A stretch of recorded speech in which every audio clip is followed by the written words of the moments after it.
Assalamu alaikum. Dear students, hopefully you are fine. This is MGT 301 final term preparation. तो ये subject है, इसका आ गया है फाइनल टर्म का सिलेबस एंड ये है ऑब्जेक्टिव बेस, लेकिन इस बार आपकी चॉइस ख़त्म हो गई है। ठीक है, तो नेक्स्ट सेमेस्टर में आई थिंक जो थी इस तरह कंडीशन आई है ना मिड टर्म में रिज़ल्ट की, तो मैंने सर से पूछा था कि इसके बारे में, तो उन्होंने कहा था कि मे बी कि नेक्स्ट सेमेस्टर में वो चॉइस ले आएँ। ठीक है, तो आपने घबराना नहीं है और आपने जितनी आपको मुशक्क़त आप करेंगे आपको उतना ही फल मिलेगा। तो सबसे पहले जाते हैं business market and business buyer behaviour. ठीक है, इस थीम में उन तरीक़ों को समझाया गया है कि जिनके ज़रिए एक बिज़नेस दूसरे बिज़नेस से चीज़ें खरीदता है। ठीक है, आता है पहले बिज़नेस मार्केट B2B। इस मार्केट में प्रोडक्ट और सर्विसेज सीधा कंज्यूमर को नहीं बल्कि दूसरी ऑर्गेनाइजेशन को बेचते हैं। ठीक है, इसमें हर तरह के प्रोडक्ट होते हैं, जैसे कॉफ़ी और फर्नीचर से लेकर कम्प्लेक्स एयरक्राफ्ट और सर्जिकल इंस्ट्रूमेंट तक। ठीक है, नेक्स्ट है business buyer behaviour.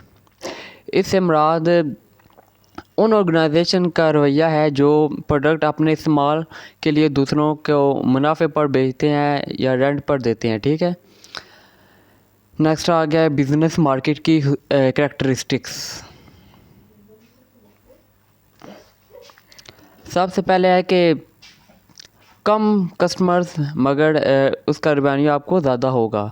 Consumer market के मुकाबले में यहाँ ख़रीदार कम होते हैं मगर वो बहुत बड़ी मकदार में ख़रीदते हैं। ठीक है, नेक्स्ट आ गया जियोग्राफिकल कंसंट्रेशन। ये मार्केट मखसूस इलाकों में होती है। ठीक है, नेक्स्ट है ड्राइव डिमांड।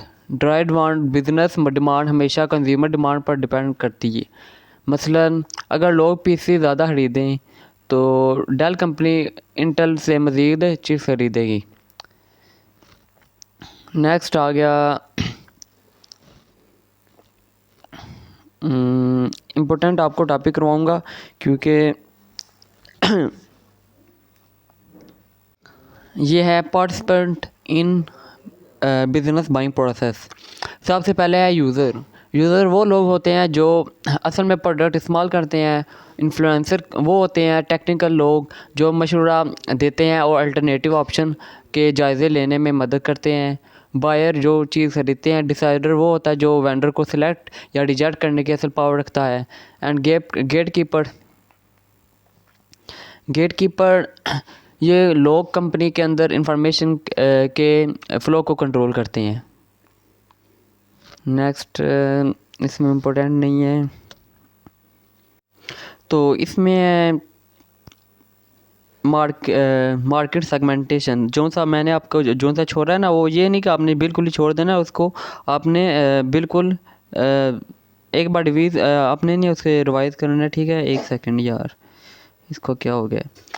सबसे पहले है जियोग्राफिकल सेगमेंटेशन, मार्केट के इलाकों शहरों या मुल्कों के हिसाब से बनाना। ठीक है, डेमोग्राफिक में आ जाता है जैसे एज जेंडर इनकम ऑक्यूपेशन और एजुकेशन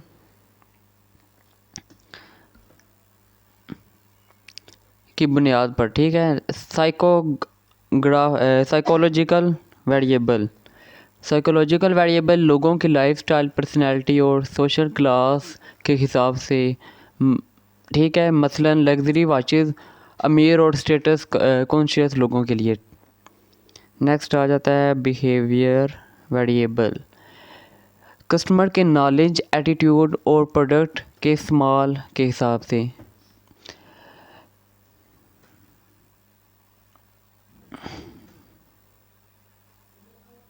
नेक्स्ट इम्पोर्टेंट कौन सा है, एक second.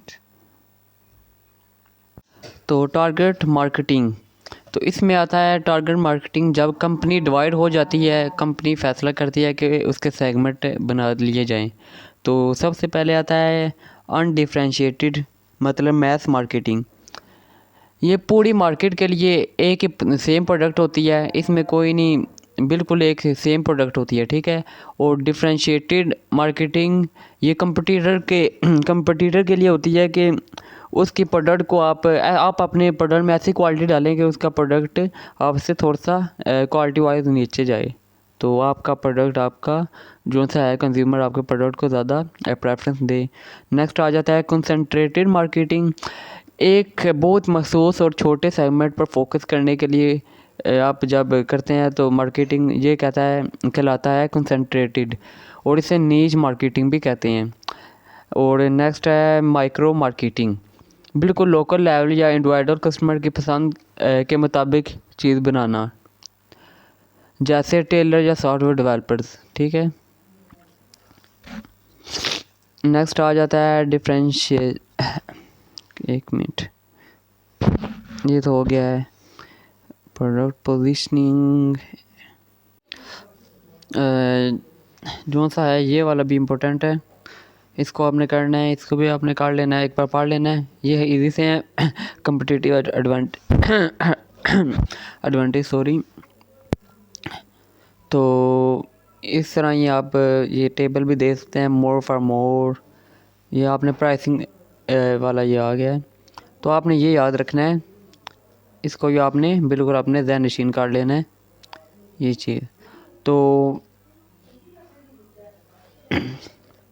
More for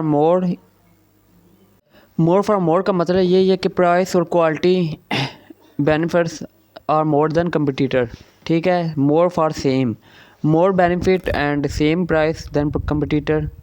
more for less मतलब more benefit and less price than competitor, आपको बेनिफिट ज़्यादा और कंपटीटर की प्राइस के मुताबिक आपका प्राइस कम हो।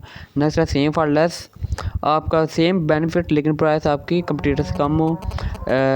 Less for much less benefits and less price as compare to competitor. Next आपका ये थीम कंप्लीट हो चुका है। नेक्स्ट आपका आता है, एक सेकेंड।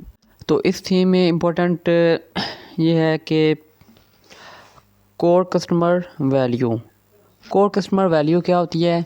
ये सबसे बुनियादी लेवल है, कस्टमर असल में क्या खरीदता है, ठीक है, असल में क्या खरीद रहा है। मसलन जब कोई शख्स गाड़ी खरीदता है तो उसका असल मोटिव क्या होता है कि ट्रांसपोर्ट या सफ़र, ठीक है। नेक्स्ट आ जाता है एक्चुअल प्रोडक्ट। एक्चुअल प्रोडक्ट में इसमें प्रोडक्ट के feature, design, quality level, brand name और पैकेजिंग शामिल होती है। मसलन गाड़ी का मॉडल, उसके इंजन की पावर, ठीक है। नेक्स्ट आ जाता है ऑगमेंट प्रोडक्ट। इसमें वो इजाफी फ़ायदे हैं जैसे प्रोडक्ट के साथ मिलती हैं, जैसे डिलीवरी होगी, इंस्टॉलेशन, वारंटी एक्सेट्रा, ठीक है। नेक्स्ट इम्पोर्टेंट टॉपिक हम देखते हैं, आपने एक नज़र आपने हैंडआउट्स को रीड करना है क्योंकि बिल्कुल ही कम ही, आई थिंक 60 पेजेस हैं इसके, तो आपने इसको रीड करना है। इसमें आ जाता है प्रोडक्ट मिक्स डिसीजन। ये वो है कि एक कंपनी मुख्तलिफ प्रोडक्ट्स बेचती है, उसे प्रोडक्ट मिक्स डिसीजन कहते हैं। जिसमें विर्थ आ जाता है। विर्थ यही है कि कंपनी कितने मुख्तलिफ प्रोडक्ट लाइन बेच रही है। एंड लेंथ में आ जाता है हर लाइन के अंदर टोटल कितने शैम्पू हैं। डेप्थ में आ जाता है कि एक ख़ास प्रोडक्ट के कितने वेरिएंट हैं। एंड नेक्स्ट आ जाता है आपका कंसिस्टेंसी, क्या ये तमाम प्रोडक्ट लाइन के, एक सेकंड यार, एक माइक ख़राब हो, माइक को ठीक है। कंसिस्टेंसी का हम पढ़े थे, कहाँ है कंसिस्टेंसी में यही आ जाता है कि क्या तमाम प्रोडक्ट लाइंस के आपस में कोई रिश्ता है, मसलन क्या वो सब एक ही डिस्ट्रीब्यूशन से गुज़रती हैं। तो प्रोडक्ट लाइंस स्ट्रेटजीज आपका नेक्स्ट टॉपिक है, आई थिंक वो नेक्स्ट थीम में है। तो अभी हमारी थीम हो चुकी है 8 थीम हो चुकी हैं 8 तक। तो नेक्स्ट थीम हम इंशाल्लाह पार्ट 2 में कवर करेंगे। तो वीडियो को लाइक एंड चैनल को सब्सक्राइब कर दीजिएगा, ठीक है। और एक अच्छा सा कमेंट भी आपने नीचे छोड़ जाना है, ठीक है। थैंक यू यार, अल्लाह हाफिज़।